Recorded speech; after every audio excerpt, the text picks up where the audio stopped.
नमस्कार, आप देख रहे हैं भारत लाइव। मैं हूं अभिषेक मिश्रा।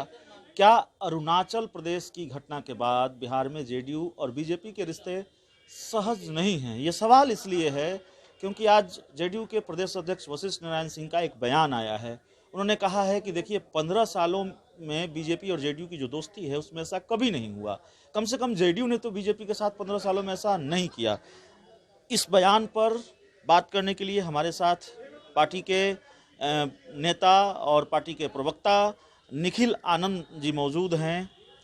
बयान तो आप समझ ही गए, सवाल भी यही है कि कैसे देखते हैं वशिष्ठ नारायण सिंह के इस बयान को। जेडीयू ने कभी आपके साथ नहीं किया 15 सालों में वैसा जो आपने जेडीयू के साथ कर दिया अरुणाचल प्रदेश में। देखिए, भारतीय जनता पार्टी एक राष्ट्रीय पार्टी है और हम गठबंधन के अपने घटक दल के सहयोगी जो भी हैं उनका सम्मान करते हैं, उनके नेताओं का भी सम्मान करते हैं। जहाँ तक जो अरुणाचल की घटना का प्रश्न है, उसमें वहाँ की जो लेजिस्लेचर पार्टी है जेडीयू की, उसने काफ़ी पहले ही ये स्पीकर को पिटीशन दे रखा था। ऑन फ्लोर शिफ्ट करने के लिए उन्होंने पिटीशन दिया था, मर्जर की बात थी उसमें। तो लेजिस्लेचर पार्टी अगर कंप्लीट कहीं पे पिटीशन देता है स्पीकर के, और इन हाउस ये बातें हैं, किसी को तोड़कर किसी को हमने नहीं मिलाया, ये उनकी अपनी इच्छा थी। और वहाँ के लेजिस्लेचर पार्टी के स्थानीय राजनीति के क्या ताने बाने हैं और वहाँ के जो प्रदेश अध्यक्ष दोनों पार्टियों के होंगे, वो ज़्यादा बेहतर इन चीज़ों को समझते होंगे। तो फिर जेडीयू आहत क्यों है? बार बार कह रही है कि हम आहत हैं। आज प्रदेश अध्यक्ष ने भी कह दिया कि भाई हमने तो जेडीयू के साथ ऐसा, बीजेपी के साथ ऐसा नहीं किया। जब ये तकनीकी मामला है और आप कह रहे हैं जो हुआ वो ठीक हुआ, तो फिर जेडीयू आहत क्यों है? बार बार कह रही है हम आहत देखिए, हैं। ठीक और गलत का प्रश्न नहीं है। मुझे लगता है कि वहाँ की जो लेजिस्लेचर पार्टी थी उसने कम्प्लीटली एक मत से अपना निर्णय लिया। वहाँ की राजनीति के ताने बाने क्या हैं, उस हिसाब से वो निर्णय हुआ। यहाँ भी कालांतर में हुए हैं, जब कई घटक दलों के, कांग्रेस के ही लेजिस्लेचर पार्टी के लोग टूट के आरजेडी में मिल गए थे, माले के मिल गए थे, जदयू में भी दूसरी दलों के जो लेजिस्लेचर पार्टी के लोग मिले हैं। तो ये एक सामान्य, देखिए, इलेक्टोरल पॉलिटिक्स में और ऑन फ्लोर जो पार्टी के जो लेजिस्लेचर पार्टी के लोग हैं, वहाँ के तात्कालिक राजनीति के हिसाब से अगर कोई निर्णय लेते हैं, तो मुझे लगता है कि वहाँ के संदर्भों में समझना उसको ज़्यादा बेहतर होगा। इसमें कहीं भी मुझे नहीं लगता है कि बीजेपी ने कोई डेलिबरेट इस तरह का काम किया हो कि वो तो आके टूट के मिल जाए। आप जेडीयू के आरोपों को खारिज कर रहे हैं जी, बीजेपी ने कोई गलती नहीं की।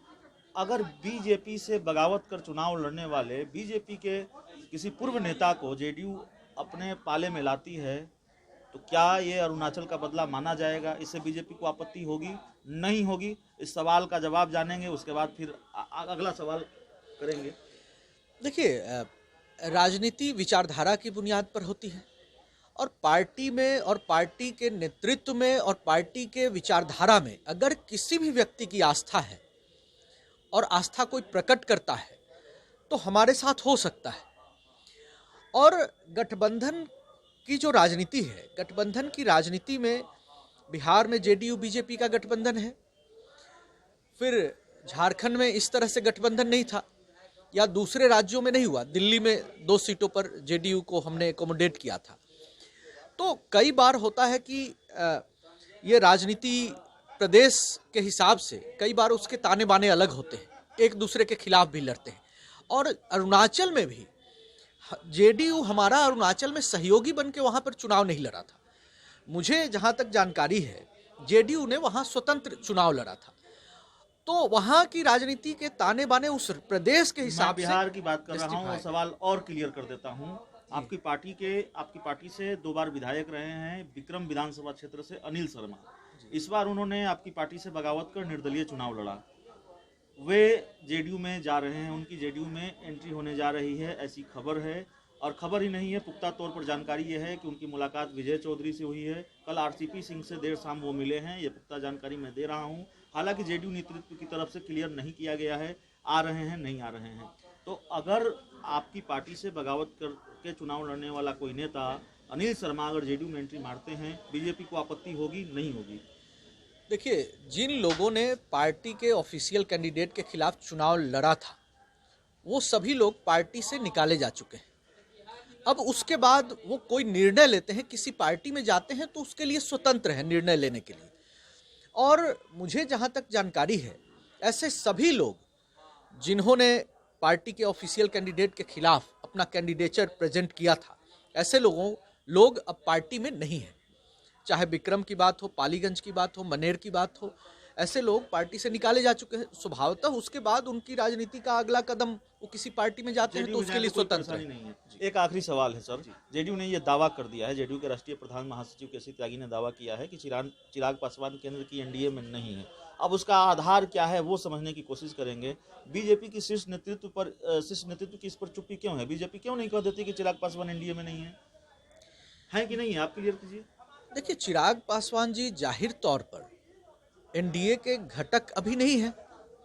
उन्होंने स्वतंत्र तरीके से अपने कैंडिडेट उतारे विधानसभा चुनाव में, और ये बात तो स्पष्ट है।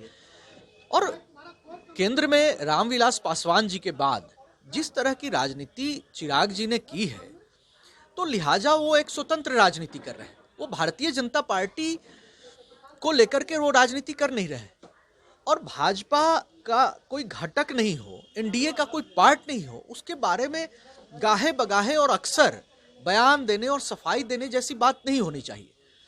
मैं तो समझता हूं कि एनडीए की जहां तक बात है, तो एनडीए के वर्तमान जो संरचना है उसमें चिराग पासवान जी की चर्चा अगर मीडिया करती है एनडीए से जोड़कर, तो वो बेकार की बात। तो आप ये कह रहे हैं कि चिराग पासवान न केंद्र में न बिहार में एनडीए का हिस्सा है, और बाहर केंद्र में जी फिलहाल एनडीए घटक के पार्ट नहीं है। उन्होंने जो बिहार के विधानसभा चुनाव में जो भूमिका निभाई है, तो वो स्वतंत्र राजनीति कर रहे हैं। एनडीए में फिलहाल होने का सवाल ही नहीं है। तो केंद्र की एनडीए में भी चिराग पासवान नहीं है, जैसा कि जेडीयू ने दावा किया है, और गाहे बगाहे चिराग पासवान को लेकर जो सवाल पूछे जा रहे हैं, या फिर जिस तरह से बीजेपी से सफाई मांगी जा रही है, उस पर भी बीजेपी को आपत्ति है। बहुत ही क्लियर कर दिया है आज निखिल आनंद जी ने भी कि चिराग पासवान एनडीए का हिस्सा नहीं है। तो जेडीयू ने दावा किया, बीजेपी का क्लियरेंस इस पर सामने आ गया है। कई दूसरे सवाल थे, जिन सवालों के जवाब हमने जानने की कोशिश की। बहुत बहुत धन्यवाद। आप देख रहे हैं किरण इमरजेंसी हॉस्पिटल। सभी प्रकार के इमरजेंसी मरीज की भर्ती करने की व्यवस्था, नवजात शिशुओं के लिए विशेष व्यवस्था, आईसीयू की व्यवस्था, ओटी की व्यवस्था, सभी प्रकार के ऑपरेशन की व्यवस्था, नॉर्मल डिलीवरी की व्यवस्था 24 घंटा। जलालपुर सारण आप आ सकते हैं। मोबाइल नंबर भी देखिए लिखा हुआ है 6203155145। आइए एक बार अपने सेवा का मौका दीजिए। किरण इमरजेंसी हॉस्पिटल, जलालपुर।